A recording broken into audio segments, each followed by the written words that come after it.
Miss হবে না আপনার পছন্দের টিভি শো। দেখুন জি5 অ্যাপে একদম ফ্রি। তোমার ভেতরের ঝড়টাকে লুকিয়ে রেখো না মা, ভেতরের ঝড়টাকে মিলিয়ে যেতে দিও না। শক্ত হও, উপরওয়ালার উপর ভরসা রাখো, তিনি তোমাকে সব ফেরত দেবেন সুদ সহ। সব প্রশ্নের উত্তর তুমি খুঁজে পাবে, উপরওয়ালাই তোমাকে পথ দেখাবে। সমস্ত বাধা বিপত্তি থেকে তিনিই তোমাকে উদ্ধার করবে। উপরওয়ালা তোমার উপর সহায় হোক।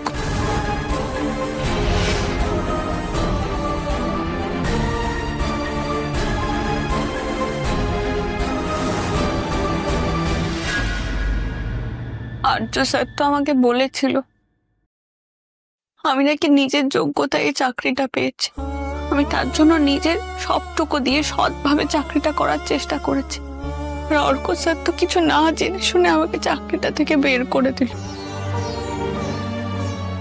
এখানে আমার দোষটা কোথায় একবার বলতে পারো? এখন হয়তো মনে করতেই পারো আমি এখানে বসে চোখের জল না ফেলে আমার একটা চাকরি খোঁজা উচিত, কিন্তু কে দেবে আমাকে চাকরি? হ্যাঁ, কে বিশ্বাস করবে আমাকে আর্য স্যারের মতো? আমি আমার সাথে খুব কম সময় কাটিয়েছি, তো সেই সময়গুলো, সেই মুহূর্তগুলো, সেটা আমার জীবনের সেরা সঞ্চয়, আমার জীবনের সেরা মুহূর্ত। সেগুলো ভাবলেই আমার মনটা ভালো হয়ে যায়।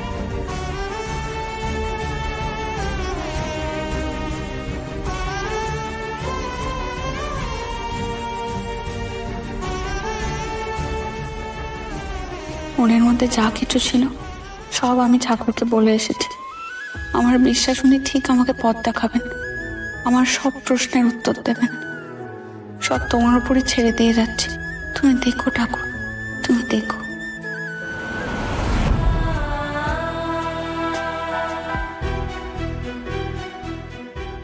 তুমি অফিস এলে না কেন অপর্ণা? একবার আমার সঙ্গে তো দেখা করতে পারতে।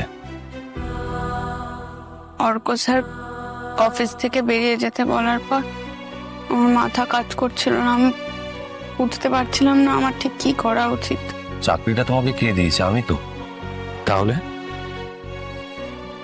আমি আপনাকে ফোন করেছিলাম স্যার, আপনি ফোন ধরেননি। তারপর আপনাকে না পেয়ে আমি স্বপ্নাকে ফোন করেছিলাম, ও ফোন ধরে বলল আপনি মিটিং এ বিজি আছেন। আর এটাও বলল অর্ক স্যারের এগেইনস্টে আপনি কোনো কথা বলেন না।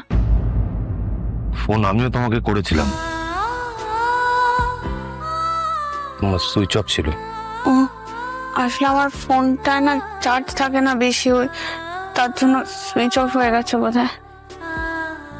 আমি তোমাকে ফোনে না পেয়ে তোমার বাড়িতে ফোন করেছিলাম, তোমার বাবা ফোন ধরেছিলেন। ওনারা বললেন তুমি অফিসে আছো। ওনারা বোধহয় জানেন না না যে তোমার চাকরিটা আর নেই। জি5 ডাউনলোড করুন আর সব এপিসোড দেখুন একদম ফ্রি।